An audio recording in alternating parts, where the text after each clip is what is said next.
Welcome to the Richard Sherman Podcast. Hit that sub button if you're new. We're here to give you great NFL content. Please tune in. But I want to talk more about your NFC West because I know everyone feared it yesterday and we got confirmation now.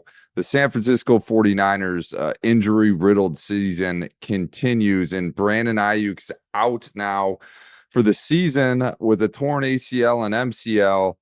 Richard, what is your panic meter here? Because we've addressed this numerous times this offseason, this training camp, and throughout this season. Now losing one of the top skill position players on this team. Where are we at mentally? Well, Mitchell, I'm panicking. I'm having a hard time. I find hope knowing that in the past they've been able to dig themselves out of this hole. Kyle Shanahan's a fantastic coach. Christian McCaffrey is going to come back at some point in time. There was conversations with Kyle this week about him potentially playing. Obviously a long shot to play in the Dallas game, but I'm sure that's music to the ears of the faithful that he's going to be coming back at all. That'll be a welcome boost. Maybe they can get Jauan Jennings back. That will be a sight for sore eyes, especially with the devastating injury to Brandon Aiyuk. You hate to hear that. You hate to see that. I'm grateful that he was able to get his money because this is what the stuff you hate. This is a game. This is his livelihood. And you never want a guy to get injured. If he's going to get injured, at least he got life-changing money for his family. I know fans hate to hear stuff like that, but that's how I feel as a player. You want guys to be, years will pass. You guys will remember and forget guys, but his family will be in a better place. He's worked his entire life to get to where he is today, to earn the deal that he earned. I'm sure he's going to come back with a vengeance and show everybody why he got the big bucks. But just praying for a speedy recovery for Brandon Aiyuk. And, this is a opportunity for Jauan Jennings to showcase his talents along with Deebo Samuel. He'll obviously get a bigger role now. He was a little under the weather in the last game. It'll also give Ricky Pearsall a chance to grow up quick. You wonder when he will get his opportunity and how he would get his opportunity and how there will be enough footballs to go around. Well, sometimes the opportunities comes quicker and more unexpectedly than you can imagine. And this is one of those situations. So you hate to hear that, but I'm panicked, but I've seen him come out of bigger holes and go to the NFC Championship and really still compete for Super Bowls. It's going to be tough this season with how those teams from your NFC North are playing. It looks like they're going to put four teams in the playoffs unless they just all stumble terribly down the stretch. So they're going to have to find a way. No question about that. Like you said, this is third and Jauan Jennings' time to shine. He's got to rise to this occasion. And then the silver lining here for these 49er faithful is the fact that Christian McCaffrey hopefully will be back at some point in the next few weeks and can provide them some much needed firepower.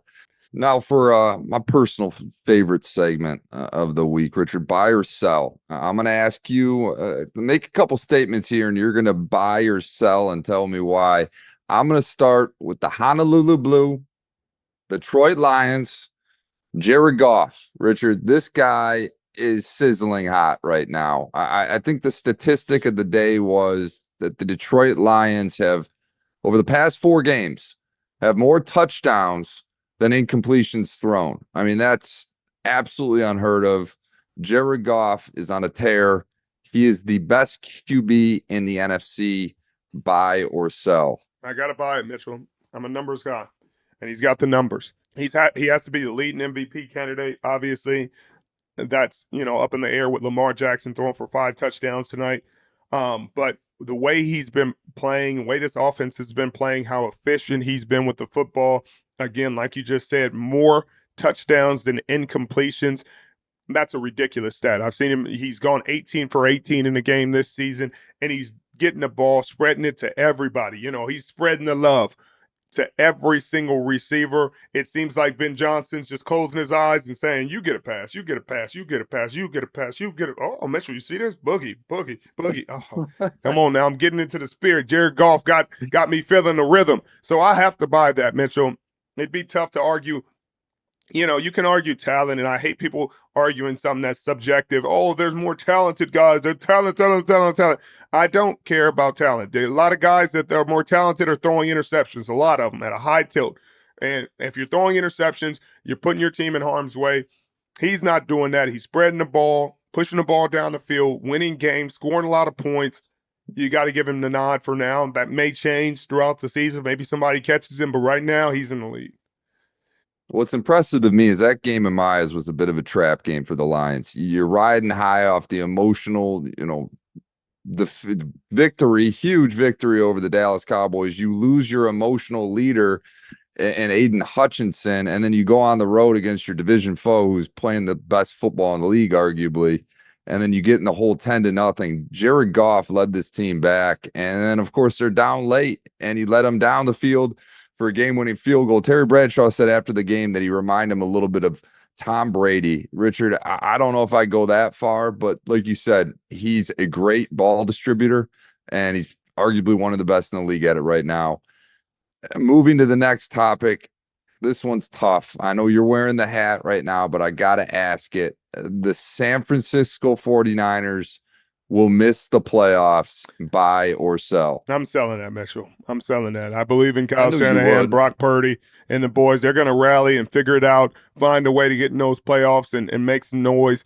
They have to, another number of things have to happen, and some things they can't control have to happen and go in their favor, but I got them making the playoffs. With that being said, I'm going to stay in that same division.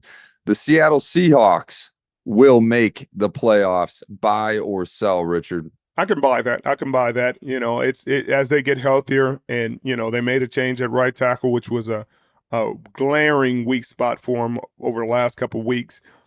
Geno Smith has been doing a lot with a little. Making lemon.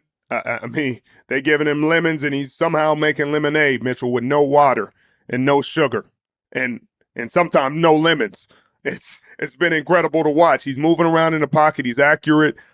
Even when he's under duress, he's dropping dimes, and he's gonna get a payday, and he's gonna get a big time payday, well deserved. I think they win it. I think their defense is just getting better. They'll get healthier.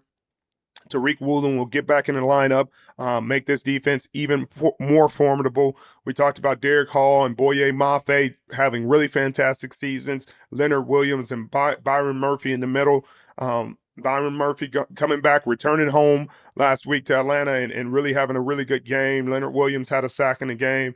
They're finding their rhythm. Their young head coach, only 37 years old, Mike McDonald, is starting to really impose his identity on this team, and his guys are starting to believe and starting to trust him. So that's a really positive sign. I think they make it. Moving on to Kansas City, this team looks like they're unbeatable. They can withstand every task, every up and down the season presents, and Patrick Mahomes again comes off victorious on the road in the Super Bowl rematch. Richard, this Kansas City Chief team is going to go undefeated this year, buy or sell. No, I'm selling that, Mitchell. I don't think they want to go undefeated. At least the coaching staff doesn't, because that leaves you so vulnerable in these playoffs. You need teaching moments. And they're getting a lot of teaching moments in these wins. But as they always say, you learn more from a loss than you do a win. And they're getting away with some things they probably won't be able to get away with in the playoffs. So they're going to need a loss to bring them back down to earth. And I'm sure that coaches will say the same thing, and they're going to get it at some point or another. They're living on borrowed time. They're winning some of these games in some very odd and interesting ways. They're finding ways to win ugly, pretty, on the side, up and down. They're finding ways to get the dub. And with Patrick Mahomes leading the league in interceptions, eventually that's going to catch up to you. And I know it hasn't yet, and it's cliche to say, but it is. That's just how football works. It no matter what the odds say, eventually that gets you. It bites you right there in your hiney parts. Before we leave this game, I know I didn't have an opportunity to speak with you about it earlier, but what do you make of Patrick Mahomes tiptoeing down the sidelines, acting like he's running out of bounds? Defender kind of lets up, and then he scampers for another 25. That's why you laid out Jared Goff the way you did at the goal line several years ago, Richard, because Patrick Mahomes deserved it in that case. Yeah, Mitchell. I mean, it's not Patrick Mahomes' fault. It's the league's fault. This is what they've built. You know, they want to protect the quarterbacks, and they're going to continue to protect the quarterbacks. But these defenders, you can't. It's just unfair. But you can't slow down. Like, until he steps out, your effort should be, your intentions should be cruel. Like, hey, I'm going with bad intentions until he steps out.